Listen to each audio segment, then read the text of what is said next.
श्री गणेशाय नमः। ओम नमः शिवाय। स्वागत है आपका हमारे चैनल पर। आज के इस वीडियो में आप सुनेंगे सोमवार व्रत की कथा। सोमवार का व्रत भगवान भोलेनाथ को प्रसन्न करने के लिए सबसे उत्तम और सबसे सरल साधन है।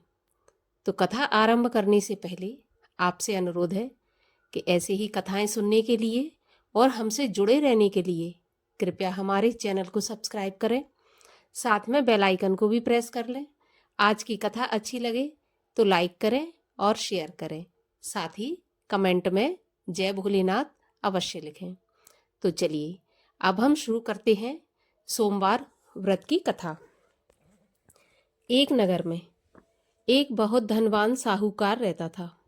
उसके घर में धन की कमी नहीं थी, परंतु वह बहुत दुखी था क्योंकि उसके कोई पुत्र नहीं था। वह इसी चिंता में दिन रात दुखी रहता था। पुत्र की कामना के लिए वह प्रत्येक सोमवार को शिवजी का व्रत और पूजन किया करता था तथा सायंकाल मंदिर जाकर शिवजी के सामने दीपक जलाया करता था। उसके इस भक्ति भाव को देखकर एक समय माता पार्वती ने शिवजी से कहा, महाराज, ये साहूकार आपका अनन्य भक्त है, सदैव आपका व्रत और पूजन बड़ी श्रद्धा से करता है। आपको इसकी मनोकामना अवश्य पूरी करनी चाहिए। शिवजी ने कहा, हे पार्वती, यह संसार कर्म क्षेत्र है। किसान खेत में जैसा बीज बोता है वैसी ही फसल काटता है। उसी तरह मनुष्य इस संसार में जैसा कर्म करते हैं वैसा ही फल भोगते हैं।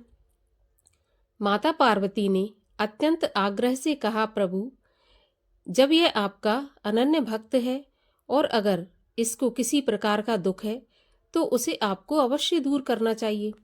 आप तो सदैव अपने भक्तों पर दयालु रहते हैं और उनके दुखों को दूर करते हैं। यदि आप ऐसा नहीं करेंगे तो मनुष्य आपका पूजन तथा व्रत क्यों करेंगे? माता पार्वती का ऐसा आग्रह देख शिवजी कहने लगे, हे पार्वती, इसके कोई पुत्र नहीं है। इसी चिंता में यह अति दुखी रहता है। इसके भाग्य में पुत्र ना होने पर भी मैं इसको पुत्र प्राप्ति का वर देता हूँ, परंतु वह पुत्र केवल 12 वर्ष तक ही जीवित रहेगा। इसके पश्चात वह मृत्यु को प्राप्त हो जाएगा। इससे अधिक मैं इसके लिए कुछ नहीं कर सकता।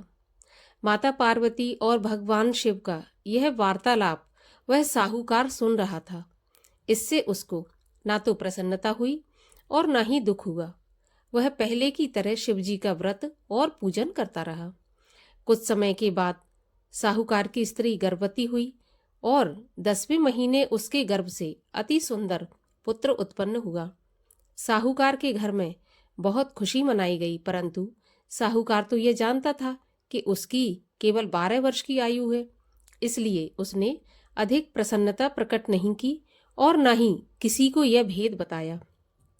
जब वह बालक 11 वर्ष का हो गया तो बालक की माता ने उसके पिता से उसका विवाह करने के लिए कहा। साहूकार ने कहा, अभी मैं इसका विवाह नहीं करूंगा, मैं अपने पुत्र को काशी पढ़ने के लिए भेजूंगा। साहूकार ने बालक के मामा को बुलाकर उसको बहुत सा धन देकर कहा, तुम इस बालक को काशी पढ़ने के लिए ले जाओ और रास्ते में जिन जिन स्थानों से भी जाओ, यज्ञ करते, ब्राह्मणों को भोजन कराते तथा दक्षिणा देते हुए जाना। दोनों मामा भांजे यज्ञ करते, ब्राह्मणों को भोजन कराते तथा दक्षिणा देते काशी जी की ओर चल पड़े। रास्ते में एक शहर पड़ा। उस शहर में राजा की कन्या का विवाह था, परंतु जो राजकुमार विवाह करने के लिए आया था वह एक आंख से काना था। उसके पिता राजा को इस बात की बड़ी चिंता थी कि कहीं राजकुमार को देखकर राजकुमारी या उसके माता पिता विवाह में किसी प्रकार की अड़चन पैदा न कर दें। जब उसने सेठ के अति सुंदर लड़के को देखा तो मन में विचार किया कि क्यों ना द्वाराचार के लिए इस लड़के से वर का काम चलाया जाए। ऐसा मन में विचार कर उस राजकुमार के पिता ने उस लड़के और उसके मामा से बात की तो वे राजी हो गए। फिर उस साहूकार के लड़के को दूल्हे के कपड़े पहनाकर तथा घोड़ी पर बैठाकर कन्या के द्वार पर ले गए। सभी कार्य प्रसन्नता से पूर्ण हो गए। राजकुमार के पिता ने सोचा कि यदि विवाह भी इसी लड़के से करा लिया जाए तो इसमें बुराई क्या है। ऐसा विचार कर लड़के और उसके मामा से कहा कि यदि आप फेरों और कन्यादान के काम को भी पूरा करा दें तो आपकी बड़ी कृपा होगी। मैं इसके बदले आपको बहुत सारा धन दूंगा। दोनों ने इसे खुशी खुशी स्वीकार कर लिया। विवाह कार्य बहुत अच्छी तरह से संपन्न हो गया। सेठ का पुत्र जिस समय जाने लगा तो उसने राजकुमारी की चुंदरी के पल्ले पर लिख दिया, तुम्हारा विवाह मेरे साथ हुआ है, परंतु जिस राजकुमार के साथ तुम विदा हो जाओगी वह एक आंख से काना है और मैं काशी पढ़ने जा रहा हूँ। सेठ के लड़के के जाने के बाद राजकुमारी ने जब चुंदरी पर ऐसा लिखा हुआ पाया तो उसने काने राजकुमार के साथ जाने से मना कर दिया। उसने अपने माता पिता को सारी बात बता दी और कहा कि यह मेरा पति नहीं है, मेरा विवाह इसके साथ नहीं हुआ। जिसके साथ मेरा विवाह हुआ है वह तो काशी पढ़ने गया है। राजकुमारी के माता पिता ने अपनी कन्या को विदा नहीं किया और बारात वापस चली गई। उधर सेठ का लड़का और उसका मामा काशी पहुंच गए। वहां जाकर उन्होंने यज्ञ करना और लड़के ने पढ़ना शुरू कर दिया। जब लड़के की आयु 12 साल की हो गई उस दिन उन्होंने बहुत बड़ा यज्ञ रच रखा था। लड़के ने अपने मामा से कहा, मामा जी आज मेरी तबीयत कुछ ठीक नहीं है। मामा ने कहा, अंदर जाकर सो जाओ। लड़का अंदर जाकर सो गया और थोड़ी देर में उसके प्राण निकल गए। जब उसके मामा ने आकर देखा कि उसका भांजा तो मरा पड़ा है तो उसको बड़ा दुख हुआ।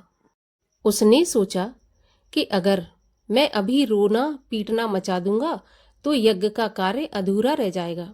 अतः उसने जल्दी से यज्ञ का कार्य समाप्त करवाकर ब्राह्मणों के जाने के बाद रोना पीटना शुरू कर दिया। संयोगवश उसी समय शिव पार्वती उधर से जा रहे थे। जब उन्होंने जोर जोर से रोने की आवाज सुनी तो पार्वती जी कहने लगीं, प्रभु कोई दुखिया रो रहा है, इसके कष्ट को दूर कीजिए।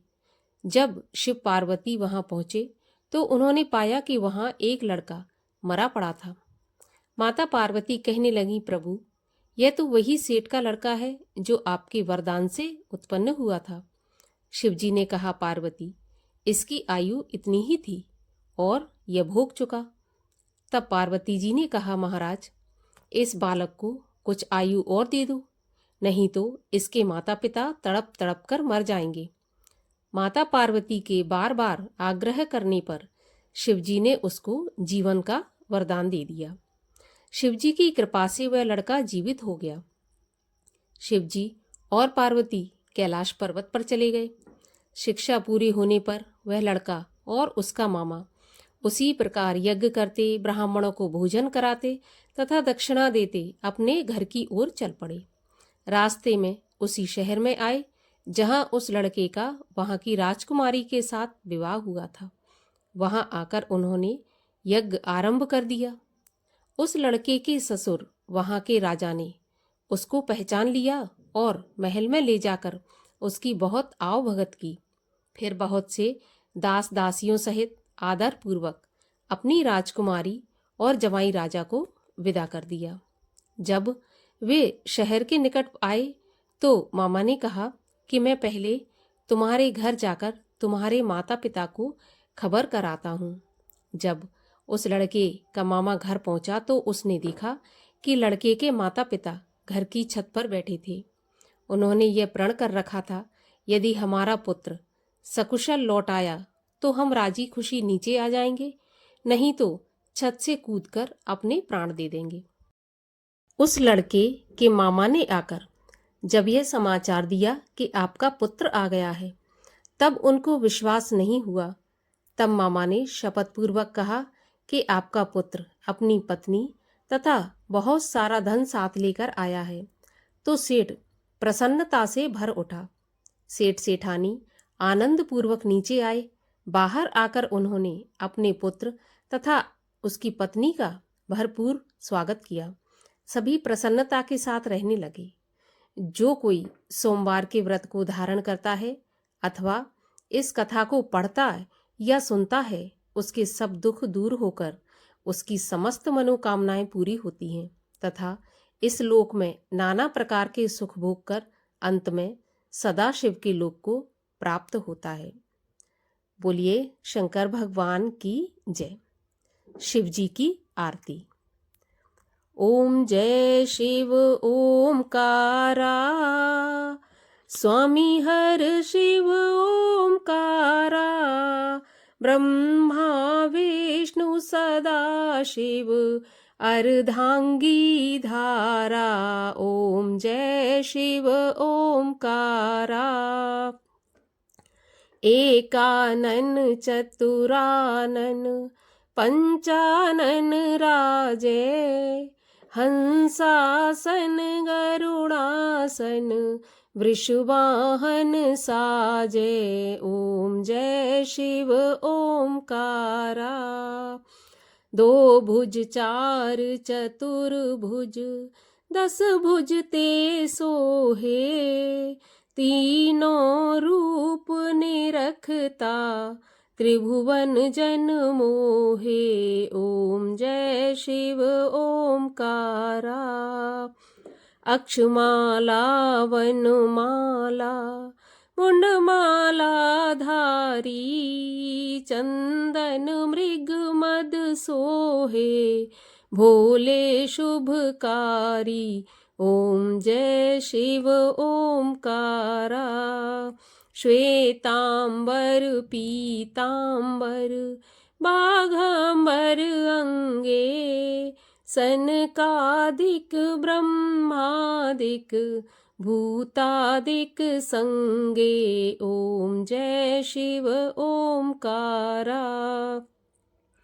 कर के मध्य कमंडल चक्र त्रिशूल धरता, सुख करता दुख हरता, जग पालन करता।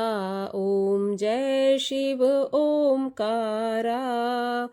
ब्रह्मा विष्णु सदा शिव जानत अविवेका, प्रणवाक्षर के मध्य ये तीनों एका। ओम जय शिव ओमकारा। त्रिगुण स्वामी जी की आरती जो कोई जन गावे, कहत शिवानंद स्वामी मन वांछित फल पावे। ओम जय शिव ओमकारा। बोलिए वो शंकर भगवान की जय।